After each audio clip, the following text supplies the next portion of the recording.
New blog बनाना है और उसके लिए डोमेन नेम .com वाला ले या .in वाला ले या .net वाला ले। सवाल ये है कि जब नए नए ब्लॉगिंग के फील्ड में आते हैं तो ये कन्फ्यूजन आता है। कारण ये है कि एक तो मन मुताबिक डोमेन .com पे मिलता नहीं है। दूसरी बात, अगर .com या दूसरे जो है टॉप लेवल डोमेन लेते हैं तो उसका चार्जेज भी ज़्यादा रहता है। .in लेते हैं तो सस्ता में मिलता है, या .xyz बहुत सारे डोमेन हैं जो बहुत सस्ता में मिल जाता है। तो कौन सा डोमेन नेम लेना चाहिए? अगर इसके बारे में समझना चाहते हैं तो ये वीडियो बहुत ज़्यादा इम्पॉर्टेंट है। और ऐसा इसलिए इम्पॉर्टेंट है क्योंकि एक बार डोमेन नेम ले लिए तो लाइफ टाइम फिर कभी भी उस डोमेन नेम में एडिटिंग नहीं कर सकते हैं, या तो दूसरा परचेज करना पड़ेगा, अदरवाइज जो हुआ सो हो गया। तो चलिए समझते हैं इस वीडियो में। कुछ मिनट का वीडियो है लेकिन आपको बहुत ज़्यादा जानकारी देने वाला है। डोमेन नेम जो होता है ना, एक तरह से आपके बिजनेस का, कंपनी का नाम होता है। तो इसी तरह से डोमेन नेम लेते वक्त जो है आप जो भी नाम रखना चाहे अच्छी बात है, लेकिन उसका जो एक्सटेंशन होता है .com .in वाला, उसको बड़ा सावधानी से चुनना चाहिए। तो एक तरह से कह सकते हैं ये वीडियो उन लोगों के लिए है जिनको कन्फ्यूजन है कि .com वाला ले, .in वाला ले, .xyz वाला ले, .me वाला ले, कौन सा ले, है ना। चलिए समझते हैं इस बात को। सबसे पहली बात कि आप जो डोमेन नेम ले रहे हैं, आपका पर्पस है ब्लॉगिंग करना।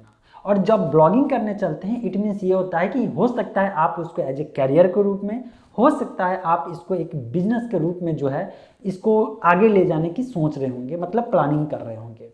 ऐसे में आप खुद सोचिए कि अगर .in लेते हैं, इसका मतलब क्या होता है? ये रिप्रेजेंट करता है कि ये जो ब्लॉग है वो कंप्लीट इंडिया से ही बिलोंग कर रहा है। इसका जो ब्लॉग ऑथर है वो इंडियन है, मतलब इंडिया को रिप्रेजेंट कर रहा है। .net का मतलब होता है नेटवर्क, जैसे जो है ऑर्गेनाइजेशन के लिए होता है। .org है तो ऑर्गेनाइजेशन के लिए होता है। XYZ, मी, इसके बाद नेम, बहुत सारे एक्सटेंशन है।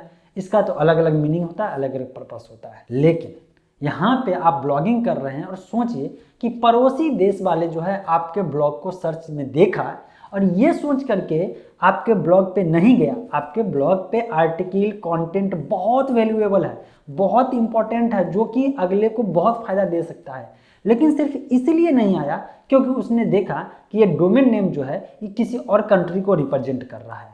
तो ऐसे में लोग आपके ट्रैफिक पे नहीं आएंगे और कहीं ना कहीं ये आपको नुकसान देगा, क्योंकि आपका ब्लॉग का लिंक तो है एक तरह से इंप्रेशन में दिया गया, लेकिन यूजर उस पर नहीं आया तो बाद में जाकर के गूगल आपको जो धीरे धीरे पीछे कर देगा। तो बेहतर होगा, अगर एक लाइन में आंसर जानना चाहते हैं तो .com ही होगा, क्योंकि अगर .com आपका ब्लॉग होगा तो किसी भी कंट्री से लोग ओपन करेगा, कहीं से भी ओपन करेगा, जब तक आपके ब्लॉग के बारे में सीरियसली अबाउट सेक्शन में जाकर के ये नहीं पता करेगा कि ये कहाँ का है, इसका डेवलपर, इसका राइटर, ये मतलब कि कहाँ से कंट्रोल हो रहा है, इसके बारे में जब तक जानकारी नहीं लेना चाहेगा तब तक उसको ये सब बात से मतलब नहीं रहेगा। दूसरा बात ये होता है कि अगर आप .com लेते हैं ना तो लाइफ टाइम आप टेंशन फ्री रहेंगे। हाँ, थोड़ा सा कॉस्टली जरूर हो जाता है, और थोड़ा सा कॉस्टली का मतलब क्या होता है, साल का जो है 800 रुपया बहुत हो गया अगर ऑफर नहीं है तो। अगर ऑफर रहेगा तो आप जान रहे हैं कि 100 रुपया के अंदर में भी मिल सकता है या 500 के अंदर में भी मिल सकता है। तो ये जो मैंने आपको बताया इसके बारे में आपका भी कुछ ओपिनियन जरूर होगा।